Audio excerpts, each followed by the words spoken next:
اللہ ताला ने इंसान के लिए बहुत ही मज़े मज़े के फल बनाए हैं और सब फलों की खासियत एक दूसरे से बढ़ के है।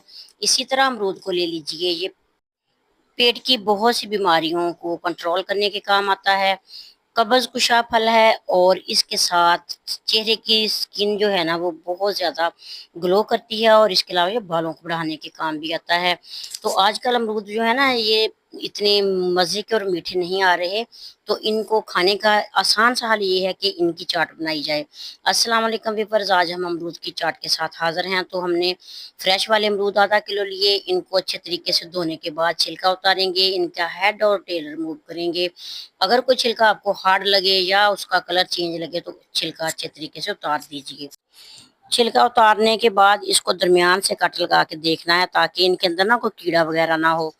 तो अमरूद के अंदर कीड़े वगैरह भी होते हैं, इसलिए अच्छे तरीके से इनको चेक करके फिर छोटे छोटे क्यूब्स में कट कर लेंगे। तो किसी भी शेप का आप इसको कट सकते हैं। अमरूद ऐसा फल है कि इसके अंदर विटामिन सी का भरपूर खजाना पाया जाता है और ये कब्ज़ कुशा है। अगर किसी को घर में कब्ज़ है तो वो रात को खाने के बाद सोते वक्त एक अमरूद खा लिया करे, तो पेट की बीमारियां ख़त्म हो जाएंगी।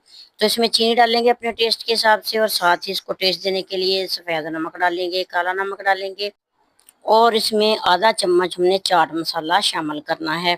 आपने जितनी तेज़ चाट बनानी है उतना तेज़ मसाला रख सकते हैं और आधा लेमन का जूस इसमें शामिल करेंगे। क्योंकि लेमन काफ़ी बड़ा है इसलिए इसमें काफ़ी जूस है, आधा जूस ठीक रहेगा। तो लीमू के बगैर ये वाली चाट जो है ना बनाना नामुमकिन है। इसके साथ ही टेस्ट निकलता है। अब 10 मिनट की रेस्ट देंगे। 10 मिनट के बाद चीनी वगैरह मेल्ट हो जाएगी और मज़े की चाट तैयार हो जाएगी। इसको डिश आउट कर लेंगे। और अगर आपको ये वाली चाट की रेसिपी पसंद आई है ना तो आपने प्यारा सा कमेंट करते जाना है। और जो व्यूवर्स मेरे चैनल पे न्यू आए हैं उन सबको मैं अपने चैनल पे वेलकम कहती हूँ, बल्कि मोस्ट वेलकम कहती हूँ। और आप सबसे रिक्वेस्ट है कि प्लीज़ चैनल को सब्सक्राइब ज़रूर कीजिएगा और बेल आइकन प्रेस कर लीजिएगा ताकि हर नई आने वाली वीडियो का नोटिफिकेशन आप सबको मिलता रहे। नेक दुआ नेक तमन्नाओं के साथ मेरी दिली दुआ है कि अल्लाह ताला आप सबको अपनी ज़ुबान में रखे और बहुत सी ढेरों खुशियाँ देखना नसीब करे। आमीन। नेक दुआओं के साथ अल्लाह हाफिज़।